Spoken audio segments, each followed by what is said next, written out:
ஐந்தாவது மந்திரம். யத் வாசானப்யுதிதம்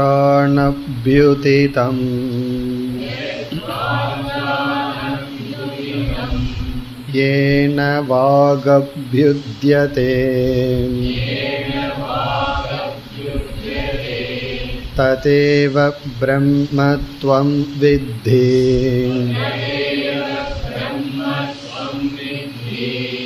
நேதம் யதிதமுபாஸதே.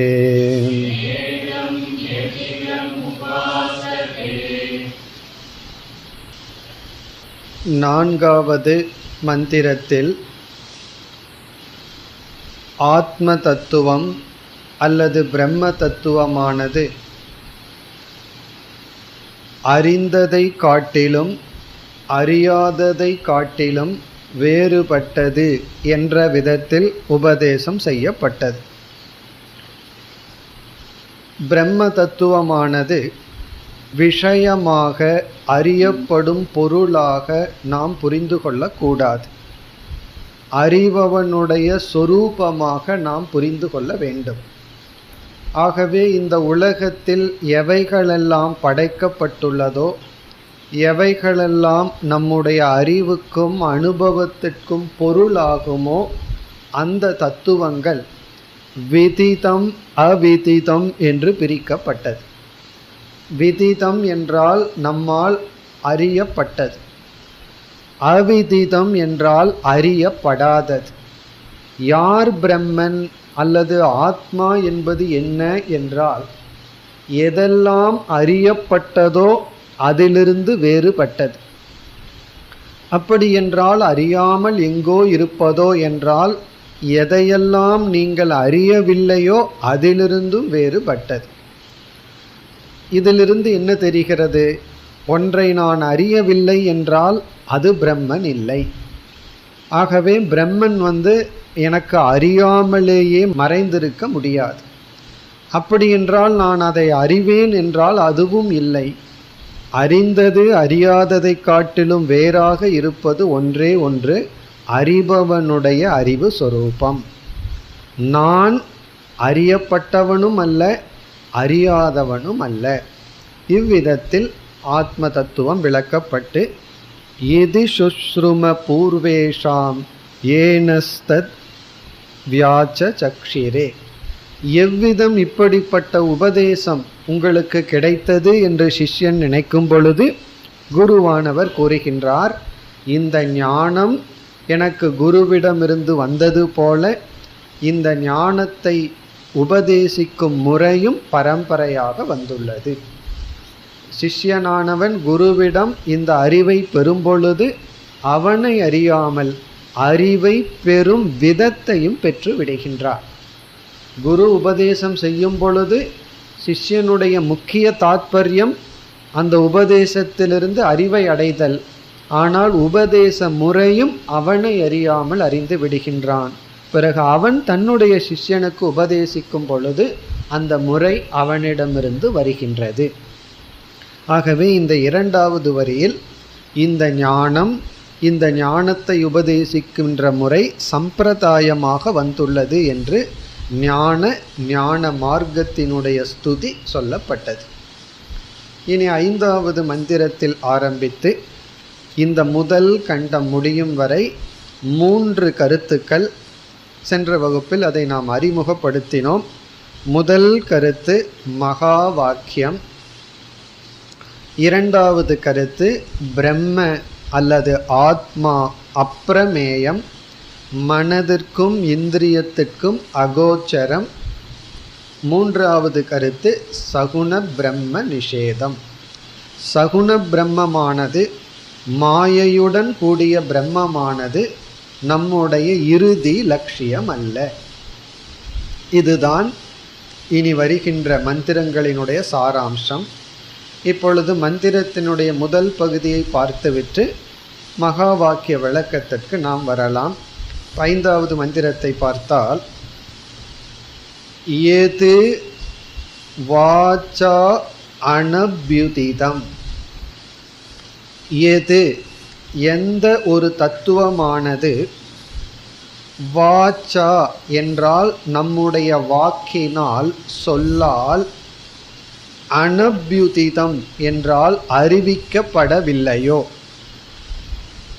எந்த ஒரு தத்துவமானது சொல்லால் விளக்கப்பட முடியாதோ, ஆனால் ஏன எந்த ஒரு தத்துவத்தினால் வாக் அப்யுத்யதே சொல்லானது செயல்படுகின்றதோ, வாகிந்திரியமானது செயல்படுகின்றதோ. இப்போ எந்த ஒரு தத்துவமானது வாக்கினால் விளக்கப்படாததோ, ஆனால் எந்த ஒரு தத்துவத்தினால் வாக்கு விளங்குகின்றதோ, அதாவது நம்மால் பேச முடிகின்றதோ. இப்போ இதில் இரண்டு விதமான இனிப்பு பதார்த்தம் இருக்கின்றது. அதையும் நம்மால் வாக்கால் விளக்க முடியாது. லட்டுக்கும் ஜிலேபிக்கும் உள்ள வேறுபாட்டை விளக்குங்கள் அப்படின்னு சொன்னால் விளக்க முடியுமா? இரண்டும் இனிப்பு, ஆனால் இந்த இரண்டு இனிப்புக்குள்ள வேறுபாட்டை நம்மால் வாக்கால் விளக்க முடியாது. ஆனால் அந்த இனிப்பு பிரம்மத்தை விளக்கி விடுமானா விளக்கி விடாது. ஆகவே எதை வாக்கால் விளக்க முடியாதோ அது பிரம்மன்னு சொன்னால் லட்டு ஜிலேபி எல்லாம் பிரம்மன் ஆயிரும். காரணம் என்ன? அதையும் வாக்கால் விளக்க முடியாது. ஆனால் அதனால் வாக்கு விளங்குவதில்லை. அதெல்லாம் இல்லாமல் இருந்தால் வாக்கு கொஞ்சம் நல்லா விளங்கும். அதையெல்லாம் ஓவராக சாப்பிட்றதுனால தான் வாக்கு விளங்குவதில்லை. அப்படி இந்த இனிப்பு பதார்த்தத்தை வாக்கால் விளக்க முடியாது, ஆனால் அந்த இனிப்பு பிரம்மத்தை விளக்கி விடாது. ஆனால் பிரம்மம் என்பது என்ன? ஏன வாக் அப்யுத்யதே. ஆகவே இந்த ரெண்டு போர்ஷனில் நம்ம பார்க்கணும். ஒன்று, எதை வாக்கு விளக்காதோ, எதனால் வாக்கு விளங்குகின்றதோ.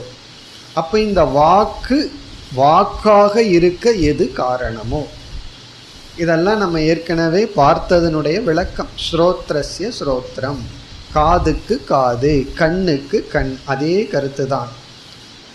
சக்ஷுஷஸ் சக்ஷுகுன்னு நம்ம பார்த்ததே தான் மீண்டும் இங்கு வருகின்றது. இப்போ எது வாக்கால் விளக்கப்படாதோ, எதனால் வாக்கானது விளங்குகின்றதோ. இப்போ நம்ம யோசிச்சு பார்க்கணும், நம்முடைய வாக்காக இருக்க எது காரணம்? அதே சமயத்தில் எந்த ஒன்றை வாக்கானது விளக்காதோ அது எங்கிருந்தாக வேண்டும்? நம்முடைய வாக்கை விளக்கி கொண்டிருப்பது நமக்குள் இருந்து கொண்டிருக்கின்ற ஒரு பிரகாசமான தத்துவம். இப்போ நமக்குள் எந்த ஒரு அறிவு சொரூபம், பிரகாச சொரூபம் இப்படி இருக்கின்றதோ, இரண்டாவது வரியில் ததேவ பிரம்ம துவம் வித்தி, ததேவ அதுவேதான், துவம் நீ, பிரம்ம வித்தி பிரம்மமாக அறிவாயாக. அந்த தத்துவத்தையே நீ பிரம்மன் என்று அறிவாயாக. ததேவ பிரம்ம, ததேவனா அதுவே, பிரம்மன எதுவே, எந்த ஒன்று நமக்குள் இருந்து கொண்டு நம்முடைய வாக்கை பிரகாசப்படுத்தி கொண்டு நம்முடைய வாக்கால் பிரகாசப்படுத்தப்படாமல் இருந்து கொண்டிருக்கின்றதோ அதையே பிரம்மன் என்று அறிவாயாக. ததேவ பிரம்ம துவம் வித்தி, அதுவே பிரம்மன் என்று துவம் நீ வித்தி அறிந்துகொள். பிறகு கடைசி பகுதியை பிறகு பார்ப்போம். நேதம் எதிதம் உபாசதேங்கிறது பிறகு பார்ப்போம். இதனுடைய விளக்கத்திற்கு இப்பொழுது வருவோம். இதில் முதல் பகுதியில் நாம் கூறிய இரண்டாவது கருத்து, அதாவது இந்திரியங்கள்னால் விளக்கப்படாததுன்னு வருது. பிறகு இங்கு எங்கு மகா வாக்கியம் வருகிறது? நம்ம இந்த மந்திரங்களில் மகா வாக்கியம் முதல் மைய கருத்துன்னு பார்த்தோம். அது எப்படி வருகிறது என்றால், முதல் வரியில் நம்முடைய சரீரத்திற்குள் பிரகாசித்து கொண்டிருக்கின்ற ஜீவனுடைய சொரூபம் கூறப்பட்டது. நம்முடைய உடலுக்குள்ளிருந்து பிரகாசித்து கொண்டிருக்கின்ற ஜீவஸ்வரூபம், அந்த ஜீவஸ்வரூபமே பிரம்மன். ததேவ துவம் பிரம்ம வித்தி, இதுதான் மகா வாக்கியம். இப்போ மகா வாக்கியம்ங்கிற சொல்லுக்கு என்ன பொருள் என்றால் ஜீவ பிரம்ம ஐக்கிய வாக்கியம் மகா வாக்கியம். மகா வாக்கியத்துக்கு லட்சணம் என்ன, இலக்கணம் என்ன அப்படின்னு என்ன பதில்? நம்ம வேதாந்த கிளாஸ் முடிஞ்சு கேள்வி பதிலெல்லாம் வைக்கிறதா இருந்தால், கொஸ்டின் அண்ட் ஆன்சர் செஷன் இருந்தால் இதுதான் கேள்வி. மகா வாக்கியத்தினுடைய லட்சணம் என்ன என்றால் ஜீவ பிரம்ம ஐக்கிய வாக்கியம். ஜீவனும் பிரம்மனும் ஒன்று என்று கூறுகின்ற வாக்கியத்துக்கு மகா வாக்கியம் என்று பெயர். வாக்கியம்னா சென்டென்ஸ். மகா அப்படிங்கிற அந்த மகத்துங்கிற சொல் எதை குறிக்கின்றது என்றால் பெரிய விஷயம். பெரிய விஷயம்னா சூக்ஷ்மமான விஷயம். பிறகு மகத் பலம், பெரிய பலனை கொண்டுள்ள வாக்கியம். இந்த வாக்கியம் மிக பெரிய பிரயோஜனத்தை கொடுக்கின்ற வாக்கியம். ஆகவே அதிகமான பலனை தாங்கியுள்ள வாக்கியம். பிறகு மிக மிக சூக்ஷ்மமான வாக்கியம், அவ்வளவு சுலபமாக புரிந்து கொள்ளக்கூடிய வாக்கியம் அல்ல. கர்ணனிடம் குந்தி தேவி நான் உன்னுடைய தாய் அப்படின்னு சொல்ல வாக்கியம் இருக்கே, அந்த வாக்கியம் கர்ணனுக்கு எப்படிப்பட்ட வாக்கியம்? அதுதான் மகா வாக்கியம். அவனோட வாழ்க்கை பூரா என்ன கஷ்டப்பட்டுட்டு இருந்தானோ அனைத்து கஷ்டத்தையும் ஒரே ஒரு வாக்கியம் நீக்கிடுது. நமக்கு சந்தேகம் வரலாம், எப்படி ஒரு சென்டென்ஸ், ஒரு வாக்கியம் நம்முடைய அனைத்து அனர்த்தங்களையும் நீக்கும்னு சொல்லி. கர்ணனுக்கு எப்படி அந்த வாக்கியம் எப்படி நீக்குதோ அதே போல சம்சாரத்தை நீக்குகின்ற வாக்கியம் மகா வாக்கியம். இந்த மகா வாக்கியம் எப்படி இங்கு செயல்படுகிறதுன்னு சுருக்கமாக பார்ப்போம்.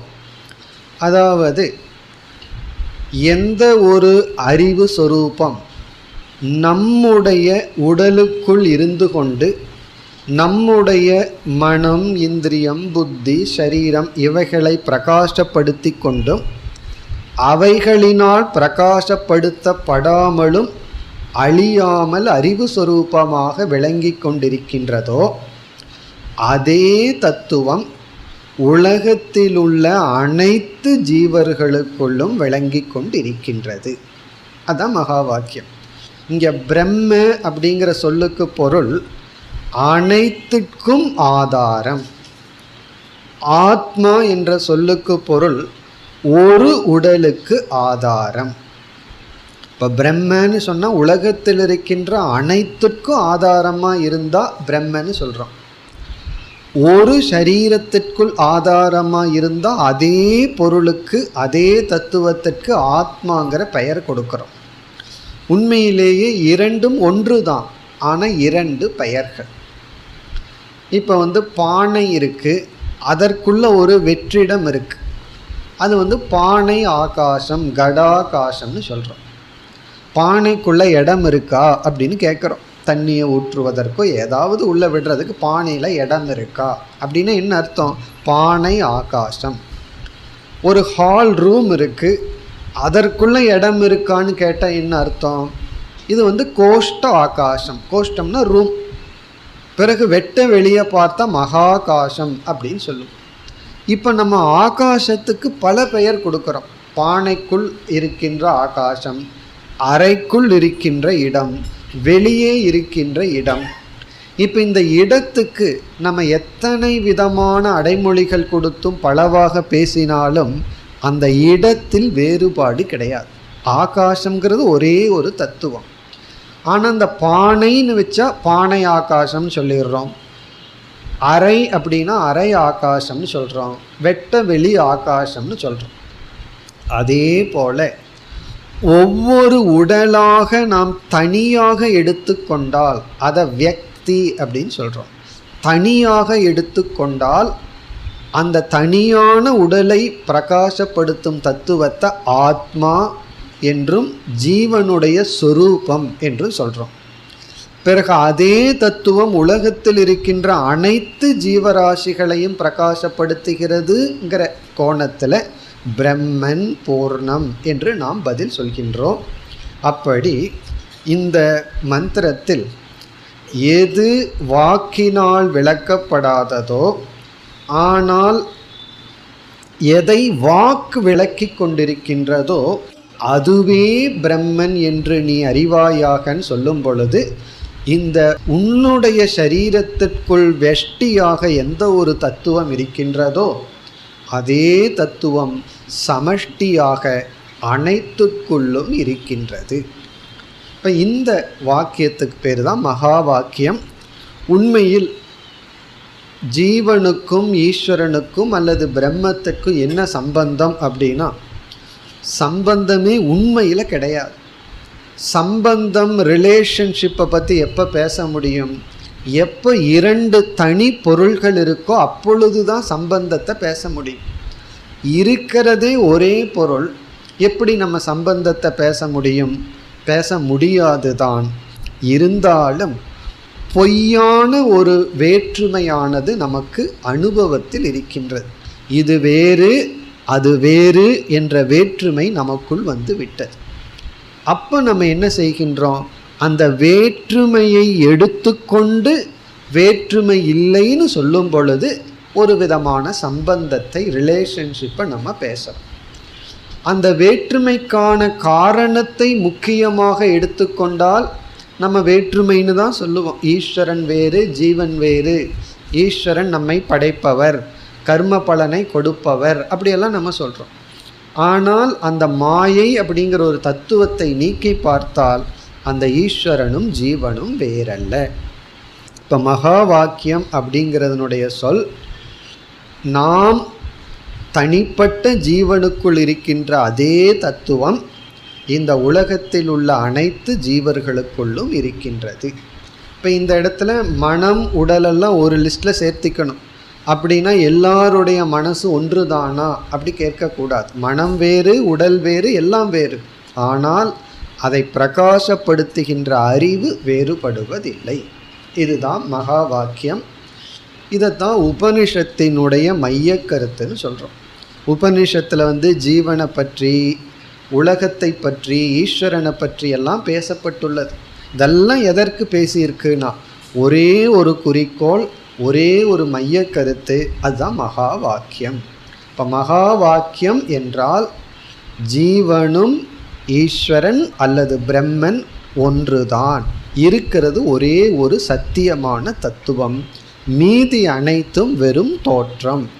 இந்த அறிவைத்தான் உபனிஷத் நமக்கு புகட்ட விரும்புகின்றது. இதற்காகத்தான் எல்லா விதமான விசாரங்களும் நடக்கின்றது.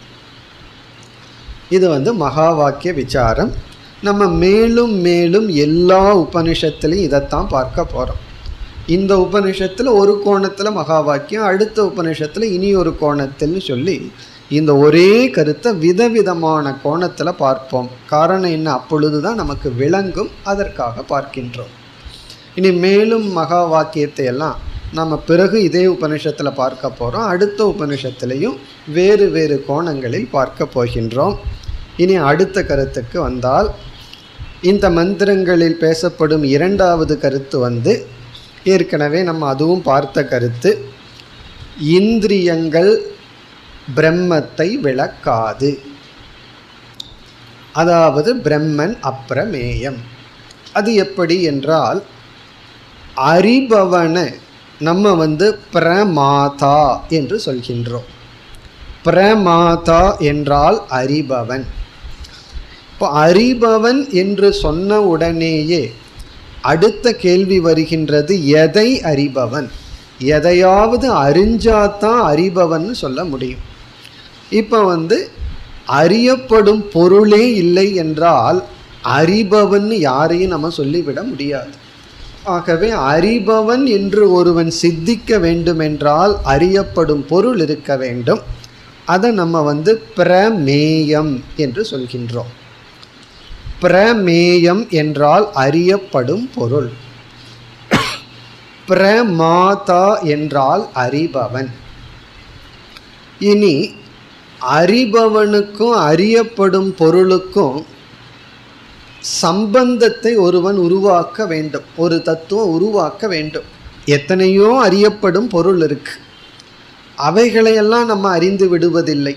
இப்போ அறிபவன் அறியப்படும் பொருளை அறிய வேண்டும் என்றால் அதற்கு இடையில ஒரு கருவி தேவைப்படுகிறது, இன்ஸ்ட்ருமெண்ட் ஒன்று தேவை. அப்படி இல்லைன்னா என்ன ஆகும்? அறிபவன் இருக்கா, அறியப்படும் பொருளும் இருக்கான்னா அறிபவனுக்கு எல்லா பொருளும் அறியப்பட்டு விடும். அப்படி இருப்பதில்லையே. சில பொருளை அறிகின்றோம், பிறகு அடுத்த பொருளை அறிவதில்லை, அப்படி இருக்கு. ஆகவே அறிபவனை அறியப்படும் பொருளுடன் சம்பந்தப்படுத்தி அறிவை கொடுக்கும் கருவிக்கு பிரமாணம் என்று சொல்கின்றோம். இப்போ பிரமாணம் என்றால் அறிவை கொடுக்கும் கருவி. எனி இன்ஸ்ட்ருமெண்ட், அந்த கரணம் அறிவை கொடுப்பதா இருந்தால் பிரமாணம். அந்த கரணம் எழுதுவதற்கு பயன்படுத்தலாம், நடப்பதற்கு பயன்படுத்தலாம். அப்படி ஒரு இன்ஸ்ட்ருமெண்ட், ஒரு கரணத்திற்கே அறிவை கொடுப்பதாக ஒரு இன்ஸ்ட்ருமெண்ட் செயல்பட்டால் அந்த கரணத்துக்கு பெயர் பிரமாணம். இப்போ பிரமாணமும் ஒரு கரணம்தான், ஆனால் அறிவை கொடுக்கும்போது பிரமாணம்ங்கிற பெயர். வேற காரியத்துக்கு பயன்பட்டால் அது வெறும் இன்ஸ்ட்ருமெண்ட், கரணம், கருவி அப்படின்னு சொல்கிறோம். இப்போ கருவி அப்படிங்கிறதுக்கு பிரமாணம் எப்பொழுது? அது அறிவை கொடுத்தால்.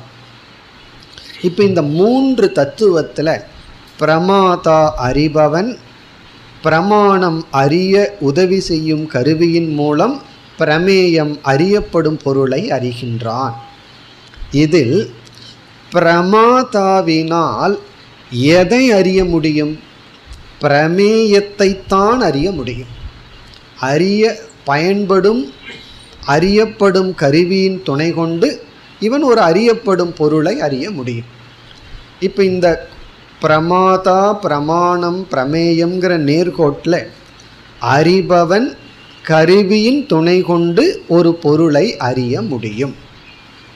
ஆனால் இந்த பிரமாணம் என்று ஒன்று இருக்கிறதே, அந்த பிரமாணம் பிரமாதாவுக்கு உதவி செய்து பிரமேயத்தை காட்டும்.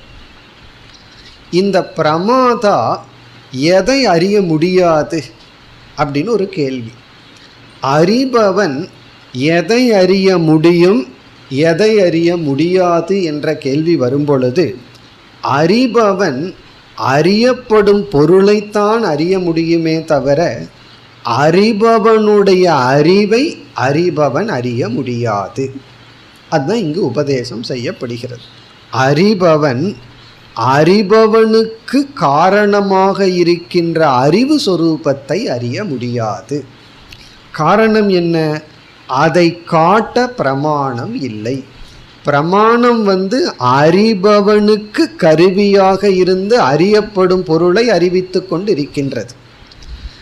ஏதோ ஒரு தத்துவம் இவனுக்குள் இருந்து கொண்டு அறிபவனுக்கு அறிவாக இருக்கின்றது. அதை இவன் அறிய முடியாது.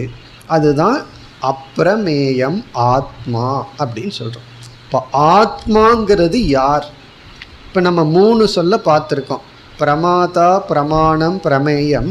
இதற்குள்ள ஆத்மா எங்கே வருகிறது அப்படின்னா பிரமாதாவுக்கு அதிஷ்டானம், ஆதாரம்.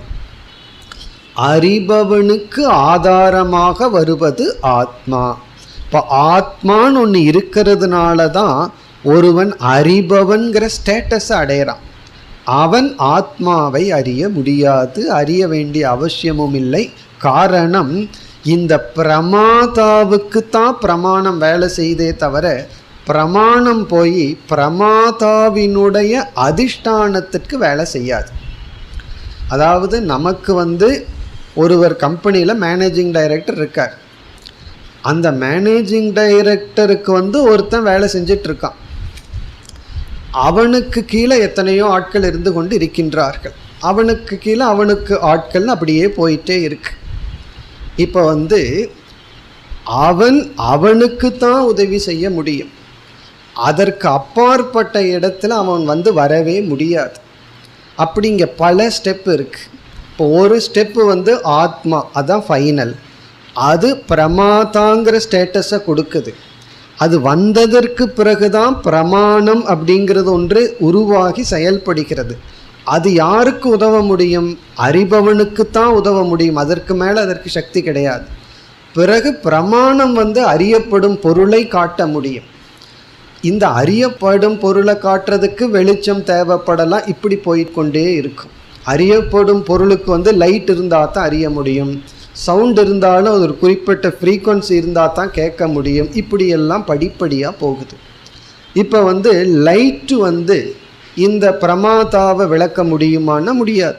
லைட்டுக்கு என்ன சக்தி இருக்குது? பிரமேயத்தை, பொருளை பிரகாசப்படுத்தும். இந்த பொருளை பிரகாசம் லைட்டு செஞ்சதுக்கப்புறம் பிரமாணம் பிரகாசப்படுத்தும். இப்போ டியூப் லைட் ஆப்ஜெக்டை பிரகாசப்படுத்துது. கண்ணு அந்த ஆப்ஜெக்டையும் டியூப் லைட்டையும் காட்டுது. அறிபவன் இதையெல்லாம் அறிகின்றான். அப்படி இருக்கும் பொழுது அறிபவனுடைய அறிவை இந்த லைட்டோ அல்லது கண்ணோ காட்ட முடியாது. அவ்விதத்தில் தான் இங்கு எல்லா இந்திரியங்களும் கூறப்பட்டு அந்தந்த இந்திரியங்கள் அந்த அறிவை அறியாது, ஆனால் அந்த அறிவினால் இந்திரியங்கள் பிரகாசப்பட்டு கொண்டிருக்கின்றது. இது இரண்டாவது கருத்து. ஆகவே ஆத்மா இந்திரியங்களினால் அறியப்படாதது. இனி நம்ம மூன்றாவது கருத்துக்கு செல்லலாம். அது மந்திரத்தினுடைய கடைசி பகுதி. அதை பார்த்துட்டு மூன்றாவது கருத்துக்கு செல்லலாம். இப்பொழுது மந்திரத்திற்குள் சென்றால், நேதம் யதிதம் உபாசதே. எது என்றால் எந்த, எது இதம், எந்த இந்த தேவதைகளை உபாசதே சாதகர்கள் தியானிக்கின்றார்களோ வழிபடுகின்றார்களோ. ஒரு சாதகன் விதவிதமான தேவதைகளை, இறைவனை வழிபட்டு கொண்டிருக்கின்றான். ந இதம், அது பிரம்மன் அல்ல. ஒருவன் யாரை, எந்த தேவதையை வழிபட்டு கொண்டிருக்கின்றானோ அது பிரம்மன் அல்ல. அப்போ எது என்றால் எந்த, இந்த தேவதையை, இதம் இந்த தேவதையை சாதகர்கள் உபாசதேன உபாசிக்கின்றார்களோ, இதம் ந பிரம்ம, அது பிரம்மன் அல்ல. இப்போ இந்த பகுதி எதை காட்டுகின்றது அதை இப்பொழுது நாம் பார்ப்போம். இதை சுருக்கமாக சொன்னால் சகுண பிரம்ம நிஷேதம். சகுண பிரம்மமானது லட்சியம் அல்ல, அதுவே முழுமையான தத்துவம் அல்ல என்று நீக்கப்படுகின்றது. சகுண பிரம்மன்கிற சொல்ல அர்த்தத்தை மறந்துட்டனே அப்படின்னு சொன்னால், உண்மையான அல்லது அழியாத நிர்குணமான பிரம்மன் மாயை என்ற தத்துவத்துடன் சேர்ந்தால் சகுண பிரம்மனாக மாறி விடுகின்றது. இப்போ சகுண பிரம்ம அப்படின்னா மாயையுடன் கூடிய பிரம்மன். அதைத்தான் நம்ம ஈஸ்வரன், இறைவன் என்று சொல்கின்றோம். இப்போ நம்ம சகுண பிரம்மத்தை 3 ஸ்டேஜில் பிரிக்கலாம். சகுண பிரம்மத்தை 3ஆக நம்ம பிரிக்கிறோம். ஒன்று ஈஸ்வரன். ஈஸ்வரன் சொன்னால் நம்ம சில சமயங்களில் சிவபெருமான்னு நினச்சிக்குவோம். அந்த அர்த்தத்தில் சொல்லப்படவில்லை. ஈஸ்வரன் கோயிலுக்கு போகிறேன் அப்படின்னு என்ன, சிவன் கோயிலுக்கு போகிறேன்னு அர்த்தம். அப்படி இங்கே பொருள் சொல்லாமல், இங்கே ஈஸ்வரன்னா இந்த உலகத்துக்கு காரணமானவர். ஈஸ்வரனுக்கு என்ன லட்சணம்? பல முறை நம்ம கிளாஸில் பார்த்துருக்கோம். ஈஸ்வரனுக்கு லட்சணம் ஜெகத் காரணம். இந்த அனைத்து படைப்புக்கும் யார் காரணமோ அவருக்கு ஈஸ்வரன்னு பேர். அவர் எப்படி காரணமானார் என்றால் மாயையின் துணை கொண்டு.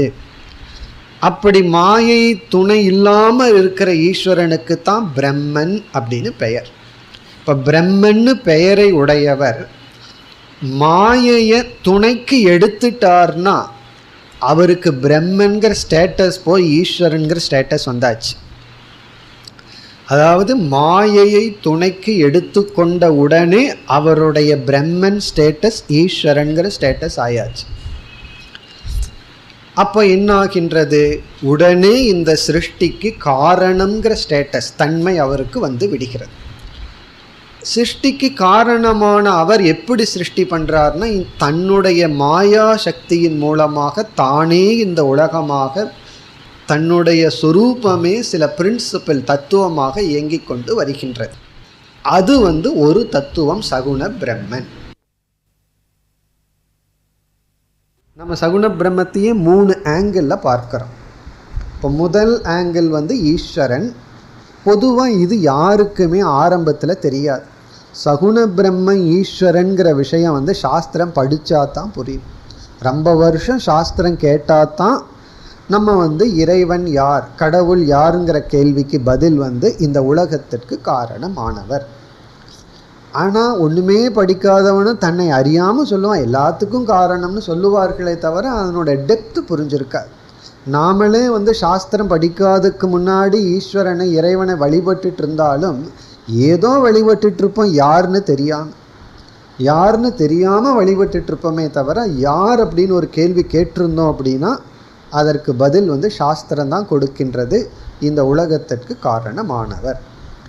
இனி இரண்டாவது நிலைக்கு போகிறோம். அந்த சகுண பிரம்மத்தை பார்த்தோம்னா இஷ்ட தேவதா. இஷ்ட தேவதா இதுதான் நமக்கு எல்லாருக்கும் பிரசித்தம்.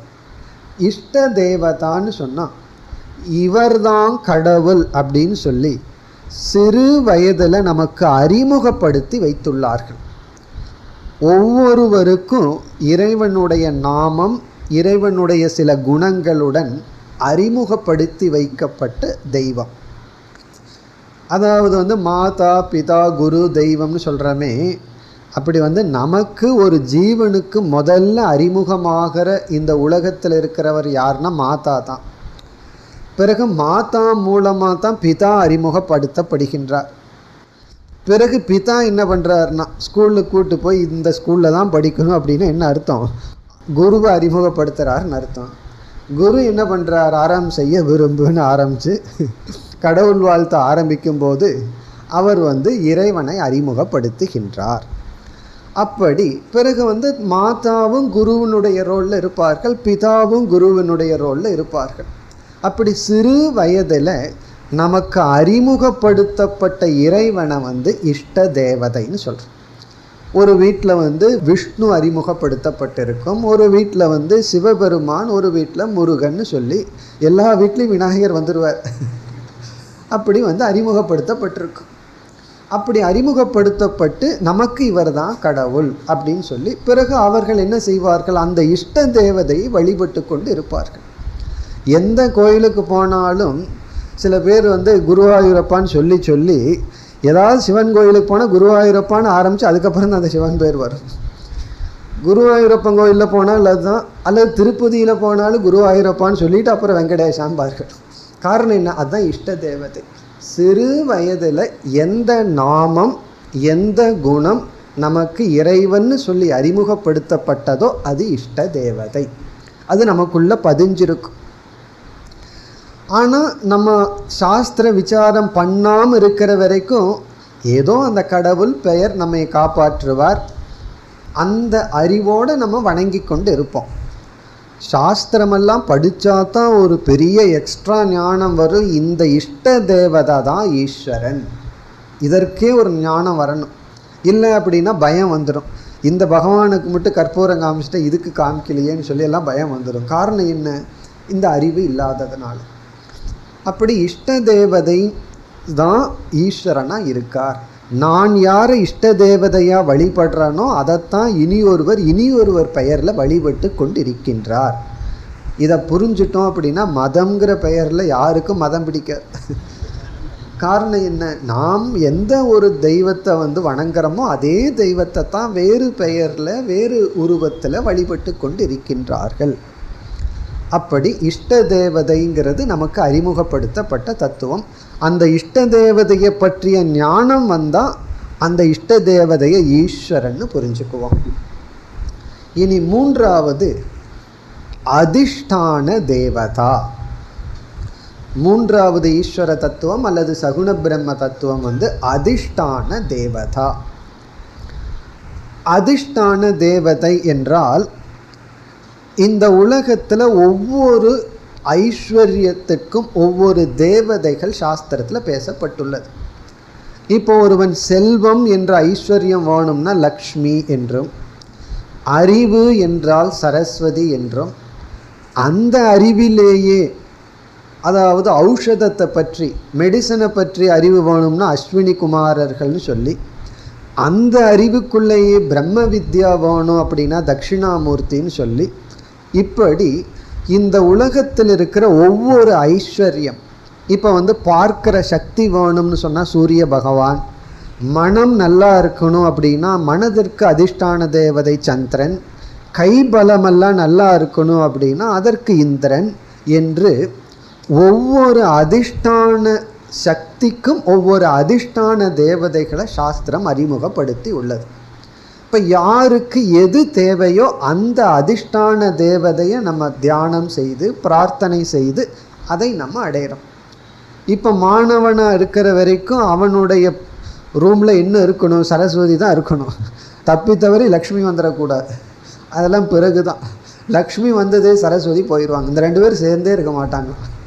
2 பேர்த்துக்கு ஒத்தே போகாதான். சரஸ்வதி வர்ற இடத்துல லக்ஷ்மி இருக்காது, லக்ஷ்மி வந்தால் சரஸ்வதி இருக்காது. அதுதான் நம்ம பார்க்குறோம். ரொம்ப செல்வந்தர்கள் ஒழுங்காக படிக்கிறது இல்லை, கஷ்டப்படுறவங்க தான் படிக்கிறார்கள். அதனால் பணம் இல்லாமல் இருக்கிறது அறிவுக்கு பல சமய குவாலிஃபிகேஷனாக இருக்குது. இப்போ நம்ம அனுபவத்தில் என்ன பார்க்குறோம்? ஒரு காலத்தில் ஒருவனுக்கு ஒரு ஐஸ்வர்யம் தேவை என்றால் அது அறிவாக இருக்கலாம், பலமாக இருக்கலாம், எது வேண்டுமானாலும் இருக்கலாம். ஞாபக சக்தியா, அதுக்கு மேதா சூக்தம்னு சொல்லி அது தட்சிணாமூர்த்திக்குள்ளேயே டிவிஷன் இருக்குது. மேதா தட்சிணாமூர்த்தி இப்படியே போயிட்டே இருக்கலாம். பிறகு விநாயகர், அந்த விநாயகர்களுக்குள்ளே எத்தனையோ விநாயகர் இருக்குது. கொஞ்சம் வருஷத்துக்கு முன்னாடி கார்கில் வெற்றி விநாயகர் உருவாகினார். அப்படி ஒவ்வொரு விதமான விநாயகரை நம்ம கிரியேட் பண்ணி, இதெல்லாம் என்னென்னா அதிஷ்டான தேவதை. சில வெற்றி விநாயகர் எதற்குன்னு அது நம்மளுடைய கிராட்டிடியூடை சொல்கிறதுக்கு. சில விநாயகர் சித்தி விநாயகர், புத்தி விநாயகர்னெல்லாம் பேரை கொடுத்து இதெல்லாம் எதற்குனா அந்த அறிவு வேண்டும். இல்லை தடைகள் வருதா உடனே விநாயகர். பிறகு கஷ்டம் மேலே கஷ்டம் வந்துட்டுருக்குன்னு நீங்களெல்லாம் போய் ஜாதகத்தை காட்டிங்கன்னா என்ன செய்வார்கள்? நவகிரகத்துக்கு ஹோமம் பண்ணுங்கள், இந்த தேவதைக்கு ஹோமம் பண்ணுங்கள், பிறகு உங்கள் குலதெய்வத்தை கும்பிடுறதில்ல அதனால தான் கஷ்டம், அங்கே போயிட்டு வாங்கன்னு சொல்லி அப்படியெல்லாம் சொல்கிறதுனால தான் அந்த குலதெய்வ கோயிலில் ஏதோ தீபம் ஏறுது. இல்லைன்னா மறந்து விடுவார்கள். கஷ்டம் மேலே கஷ்டம் விடும்போது குலதெய்வத்திற்கு செல்லுங்கள். இதெல்லாம் என்னன்னா அதிஷ்டான தேவதை. ஒரு உடலில் ஆரோக்கியம் இல்லைன்னா அதுக்கு தகுந்த தேவதைகள் இப்படியெல்லாம் இருக்குது. இப்போ நம்ம என்ன பண்ணிகிட்ருக்கோம்? இஷ்ட தேவதையை பர்மனெண்ட்டாக வச்சுருப்போம், அதிஷ்டான தேவதைக்கு அப்பப்போ போயிட்டு வந்துடுவோம். இந்த இஷ்ட தேவதை அப்படிங்கிறது சில பேர் சில கம்பெனியில் சில லாயர் வச்சுருப்பாங்க, அது பர்மனெண்ட்டாக இருக்கும். அல்லது ஃபேமிலி டாக்டர்னு சொல்கிறோம் இல்லையா, அது ஒரு ஃபேமிலி டாக்டர் இருந்துகிட்டே இருக்கும். சில சமயங்களில் ஒரு எக்ஸ்ட்ரா கஷ்டம் வந்ததுன்னா ஃபேமிலி டாக்டரை என்ன பண்ணுவார்? இது நம்மால் ஆகாது, இந்த டாக்டர்கிட்ட போயிட்டு வாங்கன்னு சொல்லிடுவார். அதே போல் இஷ்ட தேவதைங்கிறது ஃபேமிலி டாக்டர் போல் அது எப்பவுமே பர்மனெண்ட்டாக இருக்கும். பிறகு ஒவ்வொரு ஐஸ்வர்யம் வரும்போது அந்த அதிஷ்டான தேவதைகிட்ட போய் ஒன்றா ஜபம் பண்ணலாம், அல்லது பூஜை பண்ணுவோம், அல்லது ஹோமம் பண்ணுவோம். இந்த தேவதையை குறித்து பூஜை பண்ணுங்க, ஹோமம் பண்ணுங்கன்னு சொல்வார்கள். இப்படி அதிஷ்டான தேவதையை அப்பப்போ அந்தந்த ஐஸ்வர்யம் வேணும்போது நம்ம வழிபடுவோம். அதுக்கு எத்தனையோ பூஜை முறைகள், பாராயணங்கள், ஸ்லோகங்கள் எல்லாம் இருக்குது. பிறகு பொதுவாக வழிபட்டுருப்போம். நமக்கு ஒரு கஷ்ட நஷ்டம் கிடையாது. நம்மளுடைய டெய்லி ரொட்டீன் இறைவனை வழிபட்டு வாழ்க்கையை ஆரம்பிக்கிறது, அது இஷ்ட தேவதை. அதற்கு பிறகு ஈஸ்வரன். இப்படி 3 விதமான டிவிஷன் இருக்குது. இதில் ஈஸ்வரன்கிறது எப்பொழுது வரும் அப்படின்னா அறிவு வரும் பொழுது தான். இந்த அதிஷ்டான தேவதை யார்னா ஈஸ்வரன் தான், இஷ்ட தேவதை யார்னா அதுவும் ஈஸ்வரன் தான். இதையெல்லாம் தான் பகவான் கீதையில் 7, 9வது அத்தியாயங்களில் விளக்கி உள்ளார். நானே எல்லா தேவதைகளாகவும் இருக்கேன் அப்படின்லாம் சொல்லியிருக்கார். இப்போ இதில் இந்த அதிஷ்டான தேவதையை நம்ம வழிபட்டுருக்கோம், அதனால கண்டிப்பாக பலனை அடைவோம். இஷ்ட தேவதையை வழிபட்டோம்னா கண்டிப்பாக பலனை அடைவோம். ஈஸ்வரனை வழிபடுவோம் ஒரு ஸ்டேஜில். அதற்கு பிறகு ஈஸ்வரன் அப்படின்னு வரும்போதே அங்கு வழிபாடு அப்படியே கொஞ்சம் மாறி அறிவுபூர்வமாக நம்ம அந்த ஈஸ்வரனை உணர ஆரம்பிப்போம். தமிழ் ஒரு பாடல் இருக்குது, ஞானத்தால் தொழுவார் சில ஞானிகள். அப்போ ஞானிகள் ஞானத்தாலே தொழுகின்றார்கள். காரணம் என்ன? அவர்களுடைய தொழுகை எப்படின்னா இறைவனே எல்லாம்னு சொல்லும்போது பார்க்கிறதையெல்லாம் ஈஸ்வரனாக பார்ப்பார்கள். இப்போ ஈஸ்வரன் வரும்போது கொஞ்சம் அறிவு அதிகமாக வந்துடுது. இஷ்ட தேவதைன்னு வரும்பொழுது அங்கு ஸ்ரத்தை ரொம்ப முக்கியம். அதிஷ்டான தேவதைன்னு வரும்போது அங்கும் ஸ்ரத்தை ரொம்ப முக்கியம். இப்போ ஸ்ரத்தையினுடைய அடிப்படையில் நம்ம வழிபட்டு கொண்டு இருப்போம். இதில் ஒரு சில சமயங்களில் அதிஷ்டான தேவதையை நம்ம வழிபட்டு பலனை அடைஞ்சிட்டோம் அப்படின்னா உடனே நம்ம என்ன பண்ணுவோம், அந்த ஆர்வத்தில் மற்றவர்களிடமும் சொல்லுவோம், நமக்கும் அந்த ஸ்ரத்தையானது வலுவாகும். சில பேர் ஒரு கோயிலுக்கு 10 முறை செல்வார்கள், அந்த பூஜை செஞ்சு அவங்களுக்கு வெற்றி கிடைச்சிரும். அவங்க சும்மாவாக இருப்பார்கள், இந்த கோயிலுக்கு போனதுனால தான் நல்லாச்சுன்னு எல்லாத்துக்கிட்டையும் கேன்வாஸ் பண்ணுவார். உடனே அந்த கோயில் என்ன ஆகும்னா ரொம்ப பிரசித்தி ஆயிரும். கொஞ்சம் வருஷத்துக்கு முன்னாடி திருவண்ணாமலையில் கோயிலில் விளக்கு ஏற்றுவதற்கு கூட எண்ணெய் இல்லாமல் இருந்தது. இப்போ அந்த கோயில் எத்தனையோ கோயிலுக்கு விளக்கேற்றி கொண்டு இருக்கின்றது. எப்படின்னு சொன்னால் மக்கள் ஸ்ரத்தை, பல பேர் அங்கு சென்று நடந்து ப்ராக்டிஸ் பண்ணி பலனை அடைந்தார்கள். உடனே அது மற்றவர்களுக்கு சொல்லி அது என்ன ஆகிருக்கு, அந்த கோயில் மற்றவர்களுக்கு பயன்படும் அளவு அங்கே மகாத்மியம் வந்துள்ளது. இதெல்லாம் நம்முடைய அனுபவத்தில் பார்க்குறோம். இப்போ ஒரு அதிஷ்டான தேவதை அல்லது இஷ்ட தேவதையை நாம் தியானம் செய்து அதனுடன் பலனை அடையும் பொழுது நமக்கு ஸ்ரத்தையானது உறுதியாகின்றது. அப்போ நம்ம என்ன நினைக்க தோன்றும், இந்த இஷ்ட தேவதை தான் சத்தியம், இதற்கு மேலே ஒன்றும் கிடையாது. அதிஷ்டான தேவதை தான் அல்டிமேட் ரியாலிட்டி, இதுதான் முழுமையான உண்மை, அதற்கு மேலே ஒரு உண்மை மெய்ப்பொருள் கிடையாது. ஈஸ்வரன்னு வந்துட்டால் சில பேர் அதோடு நிற்பார்கள், இந்த சகுண வடிவமாக இருக்கிறது தான் உண்மை தத்துவம் என்று அத்துடன் நாம் ஸ்டக்காகி நிற்கிறதுக்கு வாய்ப்பு இருக்கு. ஆகவே இந்த இடத்துல உபநிஷத்து என்ன சொல்கின்றது, இந்த உலகத்தில் இருந்து சில ஐஸ்வர்யங்களை அடைய, மனதை தூய்மைப்படுத்த, மனதை ஒருமுகப்படுத்த, அப்பொழுதெல்லாம் அதிஷ்டான தேவதை, இஷ்ட தேவதை, ஈஸ்வர தத்துவந்தான் நமக்கு உதவி செய்யும். அந்த இடத்துல நிர்குண பிரம்மன் மோஸ்ட் யூஸ்லெஸ் ஆப்ஜெக்ட். இந்த உலகத்தில் எது யூஸ்லெஸ் அப்படின்னா அந்த நிர்குண பிரம்மன். எப்பொழுதுனா நாம் ஏதோ ஒரு தலைவலியோ ஒரு கஷ்டம் அல்லது ஒரு ஐஸ்வர்யத்தை அடையணும் அப்படின்னா நிர்குண பிரம்மத்துக்கிட்ட போய் என்ன பயன், அங்கே சென்று அடைகிறதுக்கு ஒன்றுமில்லை. அப்போ நாம் எடுத்துக்கொள்ள வேண்டியது இஷ்ட தேவதை, அதிஷ்டான தேவதை. சாஸ்திரம் படிச்சுட்டு இருந்தாலும் கூட நம்ம சாஸ்திரம் படிச்சுட்ருக்கோம், நிர்குண பிரம்மத்தை லட்சியமாக வச்சுருக்கோம். ஆனால் நமக்கு எத்தனையோ தடைகள் வந்துட்டுருக்கு, கஷ்டங்கள் வந்துட்டுருக்கு. அப்போ நம்ம நான் வேதாந்தா ஸ்டூடெண்ட், அதனால் நான் இந்த பூஜையெல்லாம் பண்ண மாட்டேன், இதெல்லாம் பொய் அப்படின்னு சொல்லிடக்கூடாது. இந்த வேதாந்தம் கொடுக்குற சைடு எஃபெக்ட் இருக்கே, இதுதான் பெரிய சைடு எஃபெக்ட். இந்த ஆன்டிபயோட்டிக்ஸ் சம்டைம் ஒழுங்காக வேலை செய்கிறத காட்டிலும் சைடு எஃபெக்டில் தான் பாதி பேர் போகிறார்கள், போய் சேர்றாங்க. இந்த ஊரை விட்டு போகிறது, உலகத்தை விட்டு போகிறதுக்கு காரணமே சைடு எஃபெக்ட் தான். காரணம் என்ன, அது நேரடியாக செயல்படுறதை விட அதனுடைய டேமேஜ் தான் அதிகம். அப்படி இந்த வேதாந்தத்தில் வர்ற ஒரு பெரிய டேமேஜ் என்னன்னா, நாம் நிர்குண பிரம்மத்தை படிச்சுட்டு இருக்கும்போது விசாரம் பண்ணும் பொழுது சகுண பிரம்மத்தை பயனில்லை அப்படின்னு விட்டு விடுவோம். நான் அது ஏதோ 1ஆம் கிளாஸ் படிக்கிற மாதிரியும் நான் பிஹெச்டி படிச்சுட்ருக்கிற மாதிரியும் ஒரு கற்பனை பண்ணிட்டு எதுக்கு பூஜை பண்ணணும், எதுக்கு சபரிமலைக்கு போகணும், எதற்கு இந்த கோயிலுக்கு போகணும் அல்லது ஜபம் பண்ணணும் அப்படின்னு நினச்சிருவோம்.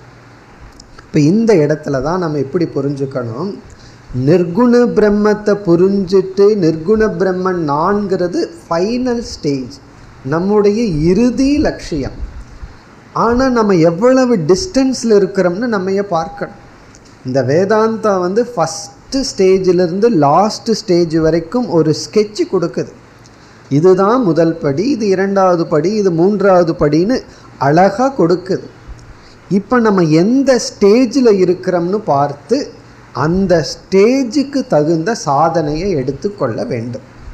அப்போ நிர்குண பிரம்மங்கிறது நம்முடைய இறுதியான லட்சியமாக இருந்தாலும், அந்த நிர்குண பிரம்மத்தை அறிவினால் புரிந்து கொள்ள வேண்டியது இருந்தாலும், நமக்கு சரீர அபிமானம் இருக்குது, மனதில் பலம் இல்லை, சித்த சுத்தி இல்லை, மன ஒருமுகப்பாடு இல்லை, மனதில் எத்தனையோ அழுக்குகள் இருக்குன்னா நம்ம அந்த அழுக்கை போக்குவதற்கு அதிஷ்டான தேவதை, இஷ்ட தேவதை, ஈஸ்வரன் இவர்களிடமிருந்து தான் பலனை அடைய முடியும்.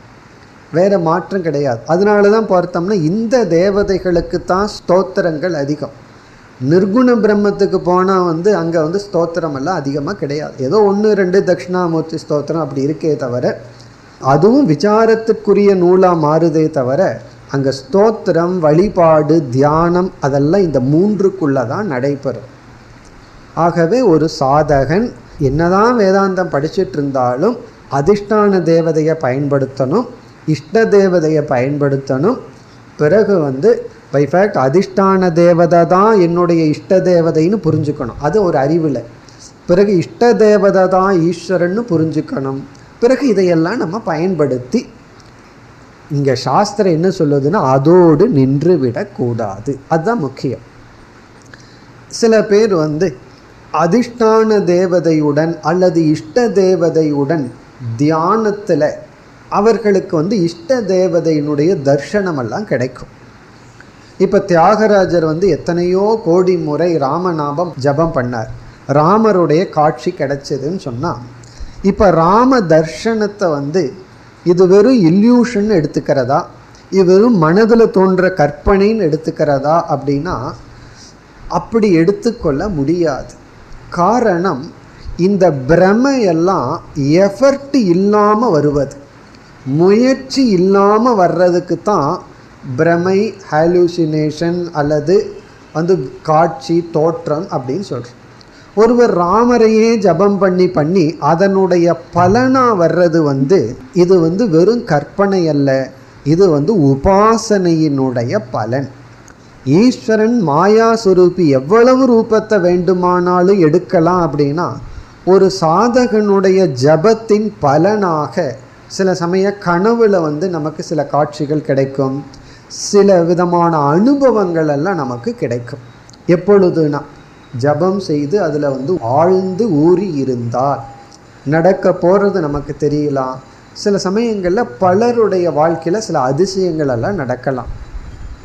அப்பொழுது நமக்கு என்ன தோன்றும், அந்த அதிசயங்கள் ஈஸ்வர தர்ஷனம், இஷ்ட தேவதா தர்ஷனம், இவைகளெல்லாம் நமக்கு ஸ்ரத்தையை கொடுத்து நம்முடைய சாதனையை ஊக்குவிக்க வேண்டும். இது பதஞ்சலியும் தன்னுடைய யோக சூத்திரத்தில் சொல்கிறார். அனைத்து விதமான சித்திகளும் ஸ்ரத்தையை கொடுப்பதுடன் அதனுடைய பலன் நின்று விடுகிறது. ஆகவே ஒரு அதிஷ்டான தேவதையை பூஜை பண்ணி நமக்கு பலன் கிடைப்பது ஸ்ரத்தையை கொடுப்பதற்கு, ஈஸ்வர அஸ்தித்துவத்தில் ஸ்ரத்தையை கொடுக்க. அதே போல் இஷ்ட தேவதா தர்ஷனம், சில அனுபவங்கள், இதெல்லாம் நமக்கு ஒரு ஸ்ரத்தையை கொடுக்கணும். இதெல்லாம் கொடுத்து கடைசியில் என்ன பண்ணணும்னா, இவைகளெல்லாம் முழுமையான உண்மை அல்ல, இவைகளை தாண்டி செல்ல வேண்டும் ஈஸ்வரனிடத்தில் போய், பிறகு அப்படியே அடுத்தபடி நிர்குண பிரம்மத்திற்கு போகணும். இதெல்லாம் மகான்களுடைய வாழ்க்கையில் பார்த்தாவே நமக்கு புரியும். ராமகிருஷ்ண பரமஹம்சருடைய வாழ்க்கையில் பார்த்தோம்னா, அவர் முதல்ல இஷ்ட தேவதையாக காளி தேவியையே வழிபட்டு கொண்டிருந்தார். காளி தேவியினுடைய காட்சி கிடைச்சதுன்னு சொன்னார். பிறகு கொஞ்ச நாள் இருந்து மன தூய்மை ஆனவுடன் அவர் அப்படியே இஷ்ட தேவதையிலிருந்து ஈஸ்வர தர்சனத்துக்கு போனார். அவரே கூறியுள்ளார், இப்பெல்லாம் என்னால் பூ பறிக்க முடியவில்லை.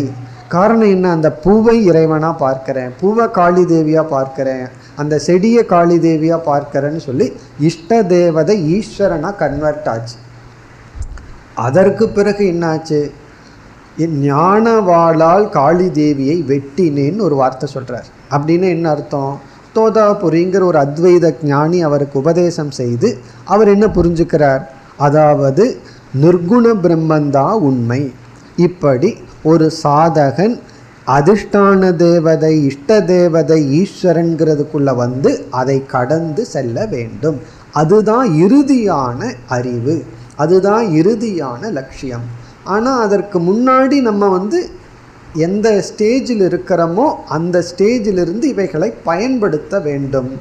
ஆனால் இந்த இடத்துல உபனிஷத் என்ன சொல்கின்றது என்றால், அதிஷ்டான தேவதை, இஷ்ட தேவதை, சகுண பிரம்மனான ஈஸ்வரன், இவைகளெல்லாம் முழுமையான நிர்குண பிரம்மன் அல்ல. அதுதான் இங்கே சொல்லப்படுகிறது. நேதம் எதிதம் உபாசதே. எது இதம், எந்த இந்த அதிஷ்டான தேவதையை, இஷ்ட தேவதையை, ஈஸ்வரனை சாதகர்கள் தியானித்து கொண்டிருக்கின்றார்களோ, ந இதம், அது பிரம்மன் அல்ல. இந்த வார்த்தையை மட்டும் எடுத்துட்டு படித்தோம் அப்படின்னா இது நாஸ்திக வாக்கியம். நாஸ்திகர்களுக்கு இதை கொடுத்தா லட்டு சாப்பிட்ட மாதிரி இருக்கும். காரணம் என்ன? உபனிஷத்து என்ன சொல்லுது? எதெல்லாம் நீங்கள் வழிபட்டு கொண்டு இருக்கிறீர்களோ அது கடவுள் அல்ல.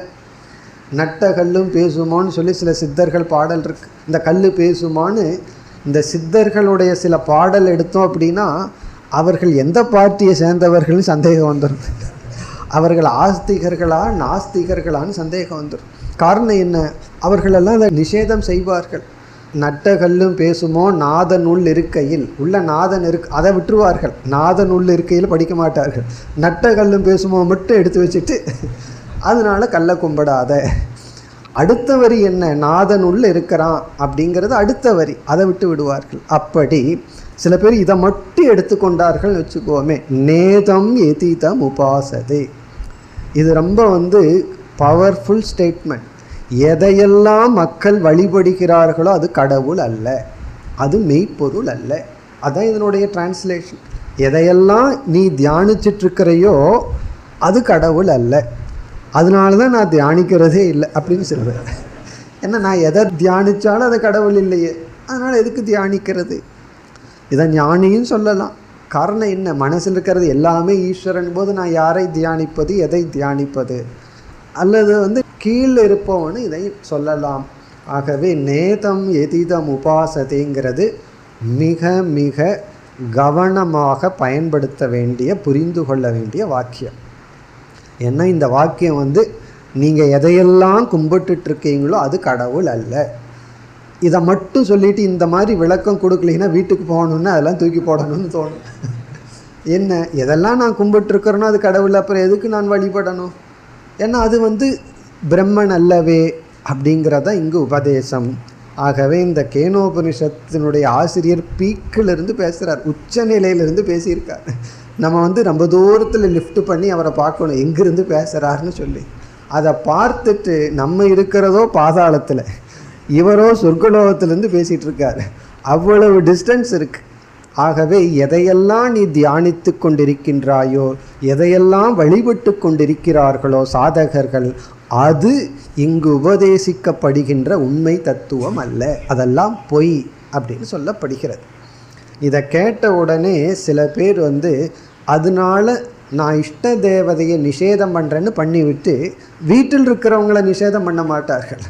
வீட்டில் இருக்கிற மனைவி மக்கள் அதெல்லாம் உண்மை, இஷ்ட தேவதை தான் பொய்யாயிரும். முதல்ல இதை மித்தியான்னு மாற்றணும், பிறகு சாப்பிட்ற பொருள்கள் மித்தியான்னு மாற்றணும். அதையெல்லாம் பொய்ன்னு மாற்றினதற்கு பிறகு கடவுள்கிட்ட வருவோம். அப்போ நம்ம இறுதியில் நிஷேதம் பண்ண வேண்டிய ஆப்ஜெக்ட் ஈஸ்வரன். அதை முதல்ல நிஷேதம் பண்ணக்கூடாது.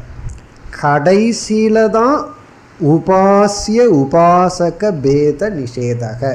கடைசியில் வழிபடுபவன் வழிபடப்படும் பொருள் அப்படிங்கிற பேதத்தை இறுதியில் தான் நீக்கணும். அது அந்த ஈஸ்வரன் செய்ய வேண்டிய வார்த்தை. அதே போல் எல்லா உறவுகள் பொய் அப்படின்னு சொல்லி சில பேர்த்துக்கு சில ரிலேஷன்ஷிப்பில் கசப்பு ஏற்பட்டுரும். நம்பி நம்பி ஏமாந்து விடுவார்கள். அதனுடைய தாக்கம் என்ன ஆகும் அப்படின்னா, அதனால் வாழ்க்கையில் யாரையும் நம்ப மாட்டேன், அதனால் எந்த குருவையும் நம்ப மாட்டேன். அப்போ இவர்கள் குரு சிஷ்ய ரிலேஷன்ஷிப் பொய்.